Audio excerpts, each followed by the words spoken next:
तर बऱ्याच लोकांना ससूनमधल्या सुपर स्पेशालिटी डिपार्टमेंटच्या टायमिंग माहीत नाहीत. आपण डिस्कस करू कोणते ओपीडी कधी असते जेणेकरून तुम्हाला फायदा होईल. तर मंडेला गॅस्ट्रोची असते 2 ते 4, मंगळवारी तुमची कार्डिओ असते 2 ते 4, नंतर बुधवारी तुमची एंडोक्रायनॉलॉजी असते, गुरुवारी नेफ्रोलॉजीची असते 2 ते 4 आणि रोमॅटॉलॉजी असते 12 ते 2 आणि शुक्रवारी न्यूरोलॉजी असते. ते मागं बघितलं असेल त्या व्हिडिओमध्ये. सकाळी ग्राउंडवर गेलेलो रनिंग करायला. तिथं 2-4 चक्कर मारल्यानंतर थोडी भूक लागलेली. मग विचार केला की काय खावं? तर भरपूर दिवस झाले इराणी कॅफेचा बनमस्का आणि चहा खाल्ला नव्हता. तर तिथं गेलेलो.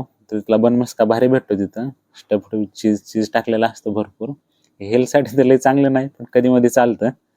तिथून आल्यानंतर अंघोळ वगैरे केली आणि फ्रेश होऊन मेडिसिनच्या ओपीडीला गेलेलो. आमची इलेक्टिव्ह पोस्टिंग चालू आहे ना मेडिसिनची. मग आम्हाला वरी पाठवलेलं अगोदर MICUला. तर आज केस आमची क्रोनिक किडनी डिसीजची होती.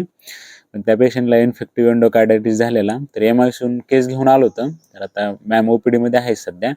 तर त्यांच्यापुढे ती थोडे प्रेझेंट करायची केस. तर आम्ही केस प्रेझेंट केली, पण बऱ्याच गोष्टीमध्ये इम्प्रूव्हमेंटला वाव होता. त्यामुळे मॅडम म्हणल्या की डबल वापस जा आणि पुन्हा केस घेऊन या. तर डबल आलो होती MICUला. तर आता हॉस्टेलला वापस आलो होतो. CKDची केस बघितली होती म्हणून आता CKDचा अभ्यास करावा असं ठरवलेलं. तर थोडा वेळ क्रोनिक किडनी डिसीजचं लेक्चर बघत बसलो.